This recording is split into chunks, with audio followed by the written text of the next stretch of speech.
Hello, Hofstra fans, and welcome to the WB Mason Coaches Report with Dennis Papadatos, the head coach of Hofstra Wrestling. Morning, Coach. How's it going today? Going good. Getting ready for practice. Good to hear. That's good to hear. Everything's going well over here as well.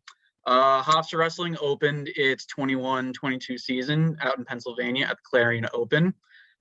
Charles Small finished fourth at 184. Trey Rogers picked up four wins at 197. What's your take on how Hofstra, did among its attached wrestlers this past weekend? We underperformed. There's no doubt about that. But like in Charles' case, Charles made the semis. He was the 1 seed. In the semis, he was going to wrestle an unrostered kid, meaning it's a very good D1 kid, but he's not on any team right now for not my business, but he's not on any team. So the win doesn't count. On the win or loss doesn't count. And Charles was a little banged up coming into the weekend. We were all talking about him only getting 3 matches no matter what happened. So we're like, his third match is going to be a match that doesn't even matter. Like, just our luck, he'll get hurt, right? So we just said, we're good. We'll forfeit out. I think Charles would have won the tournament. Same thing with Zach. Zach, won his first 2 matches, lost a match to an unrostered kid, to a kid that doesn't count as a win or loss. And then to wrestle back, Zach was going to wrestle another unrostered kid. We're like, forget it, out. You know what I mean? Like they're both wrestling this weekend, but it wasn't worth putting yourselves through the grind of a wrestling match against a kid that doesn't even win, doesn't even count as a win or a loss. Frustrating that's where our matchups were. Trey did the same thing. Trey lost a match, we felt like he shouldn't have lost. Still grumpy about the official about it, some things, but he did make a crucial mistake that put him down. He ended up losing 9-8. We definitely out wrestled the match, and then he wrestled back. And then because of the match rule, there's no way he could have taken 5th. Like, after you lose, if you don't make the semis, you can't get higher than 5th place. So he won. And, his next match was going to be, his last match was against another unrostered kid. He kind of got hurt. He was hurt a little bit before it. So he only had the ability to wrestle 1 more match, and then he was going to have to forfeit out of the tournament and not even place. So we're like, you're hurt. You're banged up right now. Like, he's not wrestling this weekend. So we're like, why?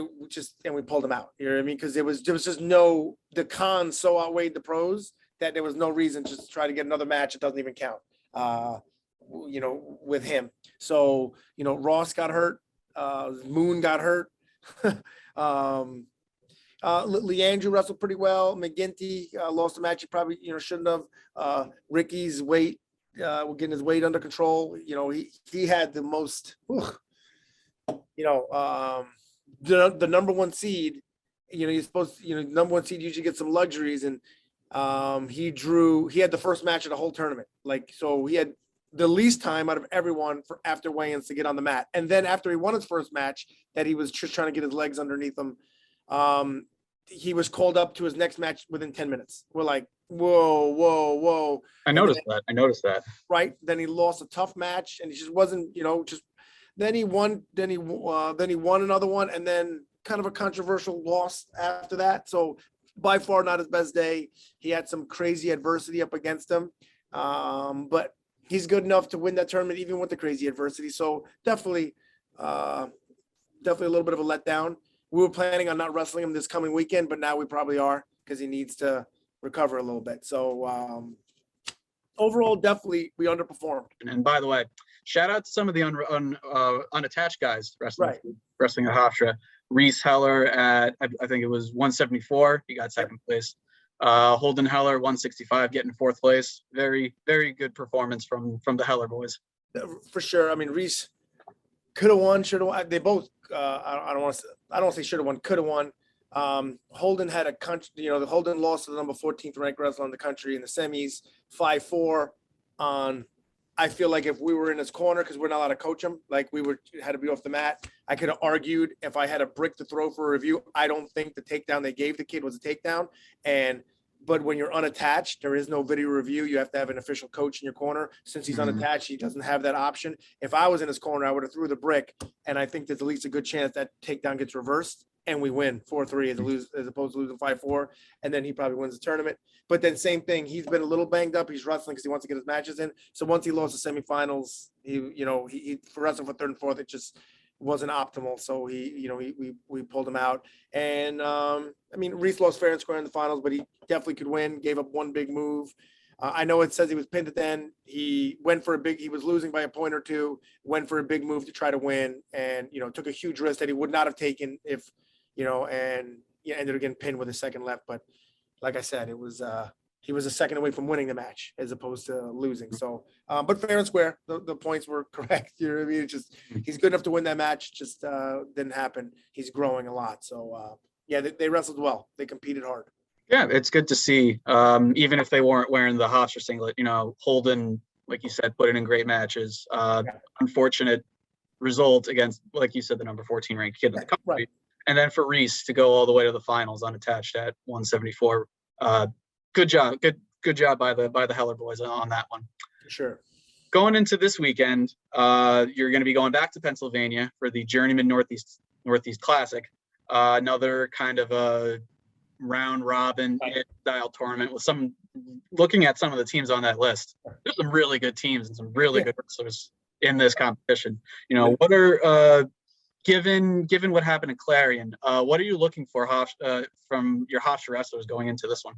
We're gonna have some guys out. Obviously, some guys just aren't cleared to compete. But as of right now, our 7 unattached guys are going again unattached, so they'll all be there. And our attached guys will be Dylan Acevedo, Hoyle, Mike Leandrew, Joe McGinty, Ricky Stam, James Waterson, Charles Smalls, Ben Somerville, and Zach Knight Ward. Trey won't be wrestling, and Moon won't be wrestling, and a couple other guys. Ross won't be wrestling, unfortunately. So I mean, we're hopefully to bring good vibes. The last time we were at Spooky Nook, we wrestled well. It was the IWA tournament, right? So I think the guys got a reality check this weekend. I think they were a little. This is the first time we competed with expectation, and I think some guys felt that pressure, like, oh my God, everyone thinks we're good. Look at our seeds, everyone knows we're good, and then everyone came gunning for us, which as they should. And maybe we didn't react that well, and we looked a little flat from it, and nervous, and it it is what it is.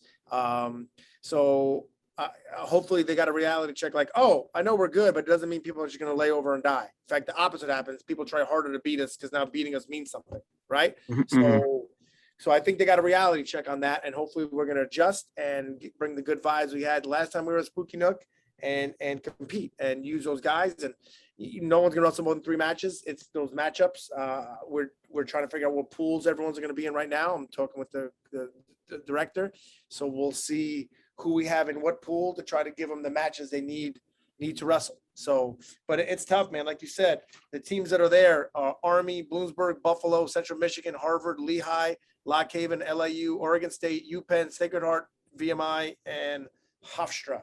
So, like Zach's weight alone has 5 top 25 guys in the country ranked in it. We're not so sure if we're going to keep Zach in the A pool, put him in the B pool. The good chance Ricky's going to wrestle the same Lehigh kids that he just wrestled this weekend, which we're excited about. You know what I mean?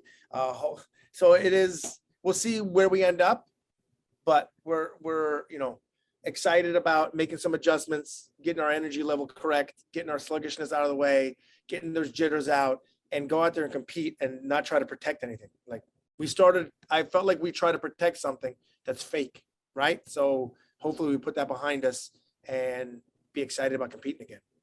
Yeah, absolutely. The expectations come at you just like that, like their expectations, but you got to perform. And this is clean, clean slate, clean weekend.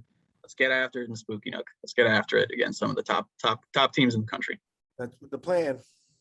So it'll be this Sunday, November 14th, starting at 9 a.m. from the Spooky Nook Sports Complex in Manheim, Pennsylvania, the Journeyman Northeast Duels. Follow everything on Hofstra Wrestling and Hofstra Athletics on GoHofstra.com.